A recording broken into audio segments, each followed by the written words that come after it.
So the numbers are out for the month of September, and what are they telling us? We have over 2,000 homes on sale right now as of that report here in the Waterloo region, and a market that's clearly in the buyer's territory. Let's unpack everything that unfolded in the Waterloo region real estate market here in the month of September, and more importantly, what that would mean for you if you were a buyer or a seller. Stay tuned and let's get right into it. All right, so you can probably see my screen by now, and what I've done here is put together a slide deck with all the key data points gathered from the Regional Real Estate Board market report that they publish every month.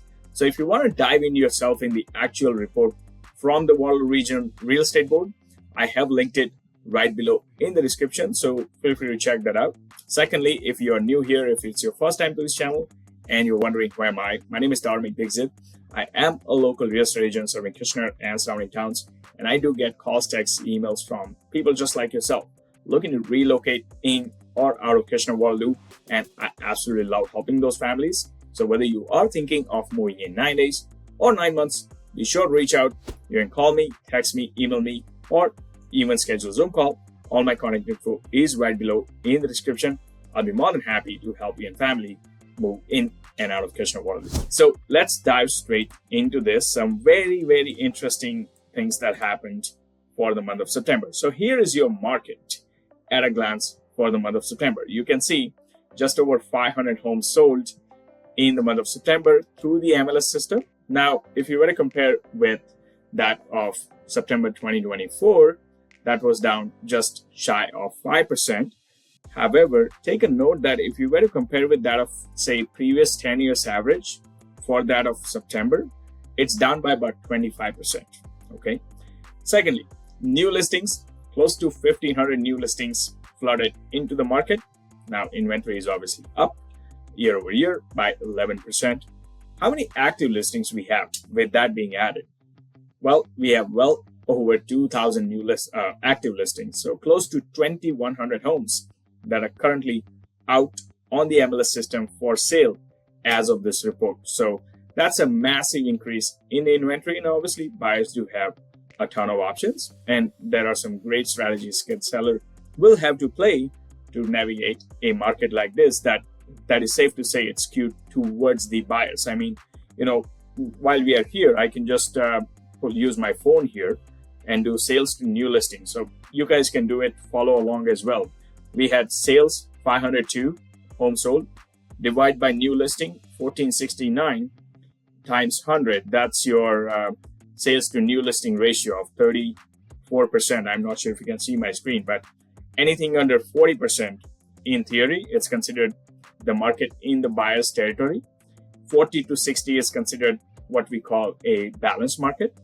Anything over 60 and above is considered seller's market. So what they are saying is every 10 homes that hit the market for the month of September, just over 3 homes actually sold out of the market. So you can see buyers are in control.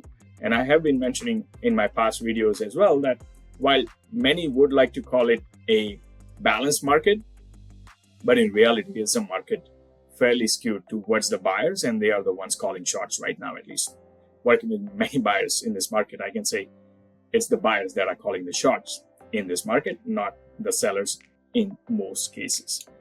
Now, we have 4 months of inventory, which would mean that basically if no new homes were to hit the market as of today, it will still take about 4 months for everything that's currently on the market, which is well over 2,000 homes, to sell at the current pace. So all these data points are basically, pointing towards a buyer's market.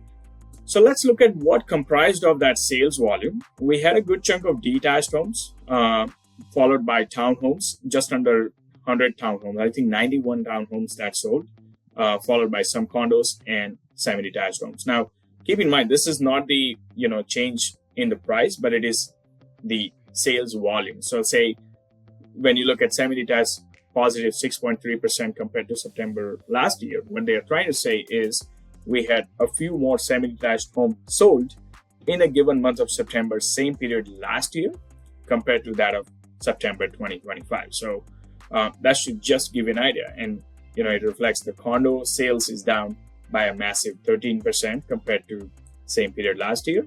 Detached and towns as well But we will look at both the average and the home price index tool. So that will give you, I would say, a better reflection of the the market situation. So again, just for a quick reflection, average home prices across all property types, which is a composite average, just over 750 average home in Waterloo region for the month of September, compared to sales price. Only keep that in mind. That's an important aspect.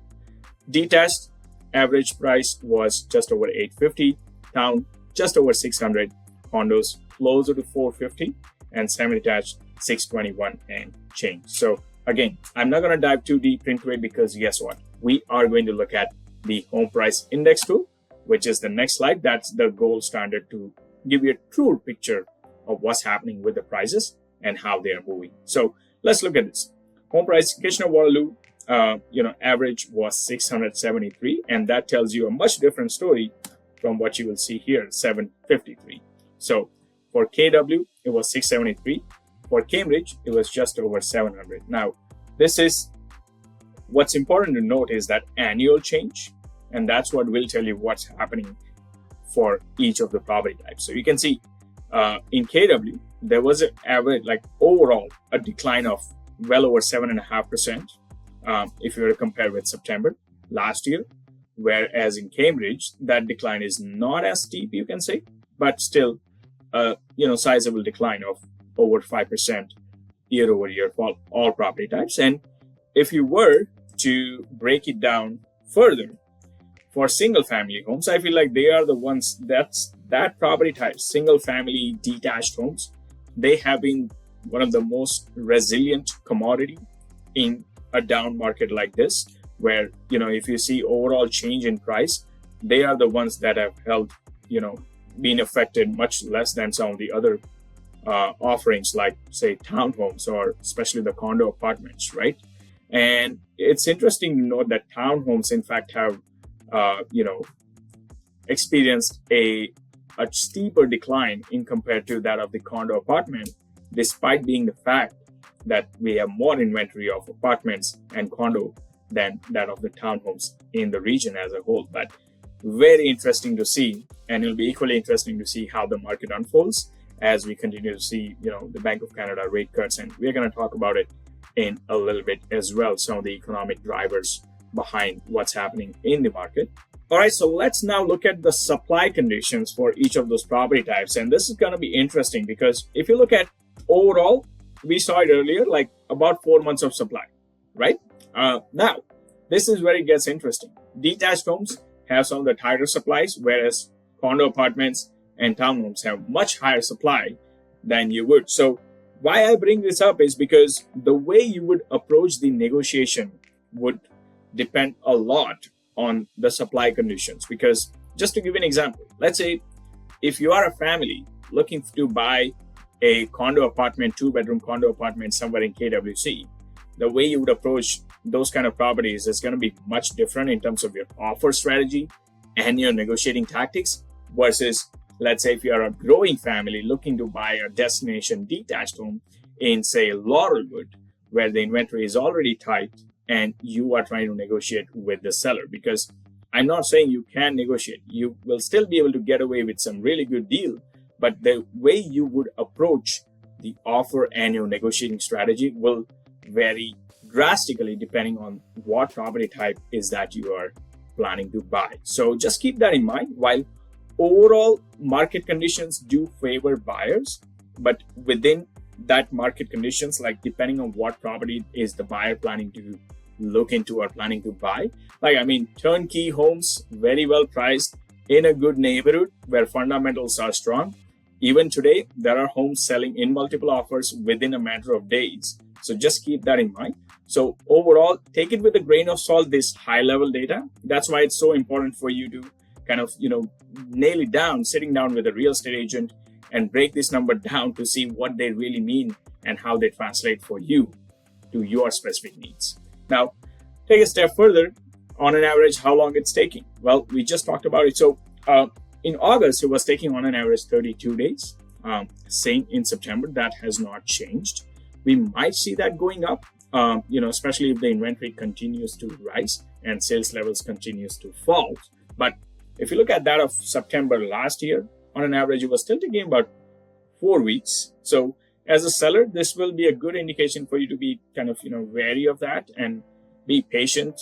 Once you put out the listing, be prepared to, go for a long game if you have to, and not panic if you don't get as much response in, say, first 1 week or 2 weeks. I mean, those are ideally the best time where you can probably get the most traction to the property once it gets out in the market. But just, keep in mind that it's still okay if it's taking a little bit longer for you, as long as you are in communication with your agent and the home is staged well, everything checks the boxes, it's marketed well, and you are putting your best foot forward. So, I mean, again, all this text, I have kept it for you guys so you can read while I explain my point of view.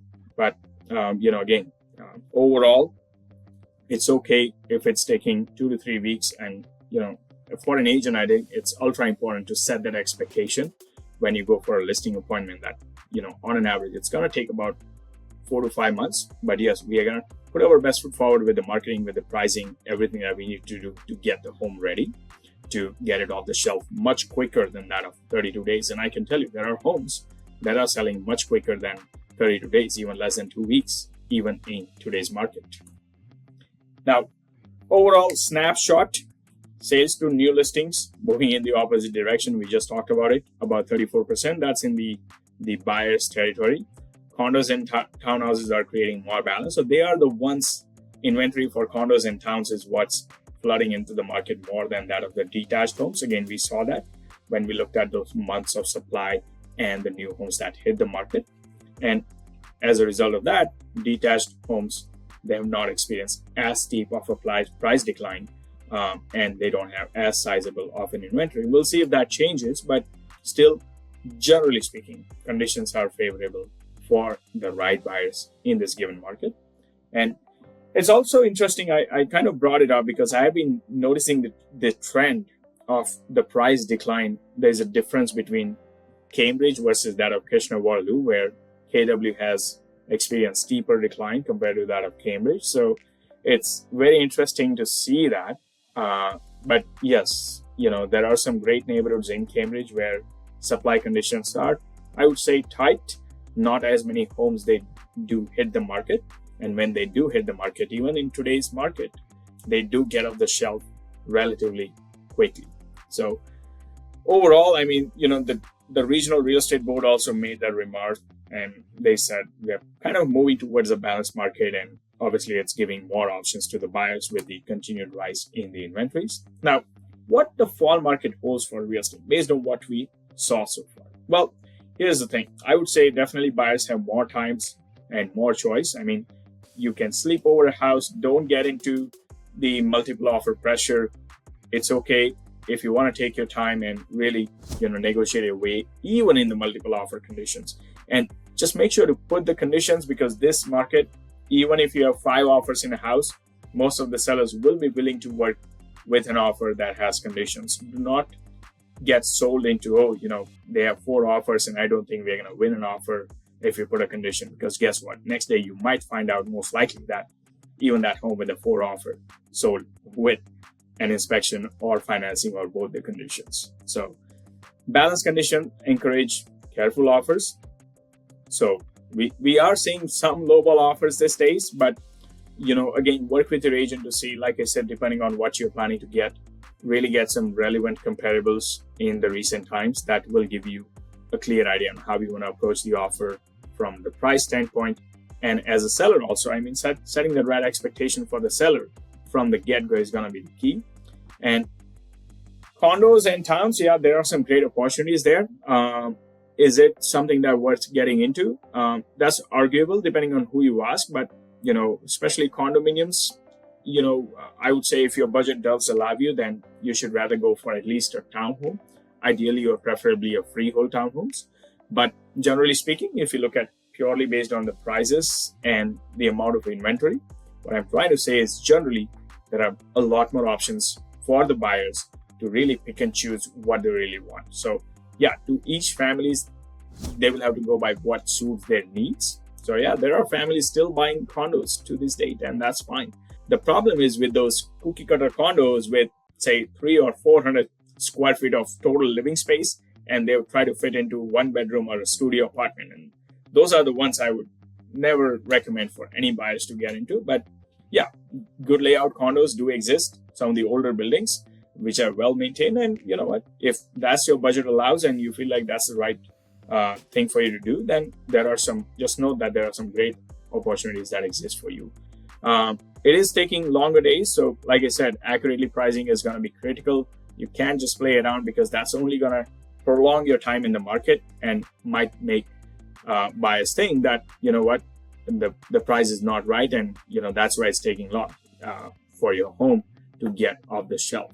Now, coming to the seller side of things, what you should be doing. I mean, definitely price it right and realistic.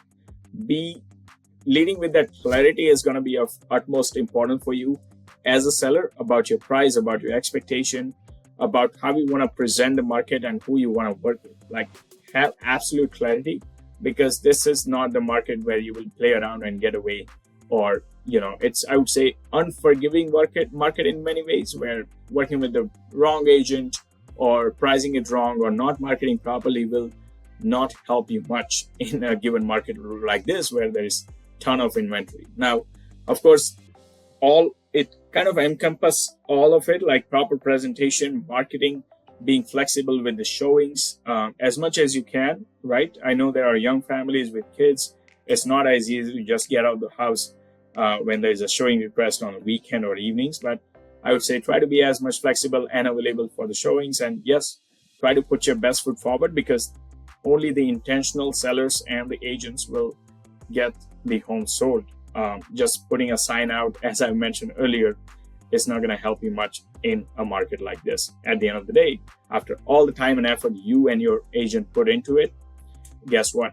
In a few months, it might just come down to canceling or terminating a listing. And again, not intended to solicit any buyer or seller under the contract, but just a general word of advice to how to navigate market conditions like this. And lastly, what this means for you, right? So at the end of the day, you have to really tie it back to what it means for you and, you know, how you want to approach it. So I would say, especially if you're a buyer, I mean, don't buy out of FOMO.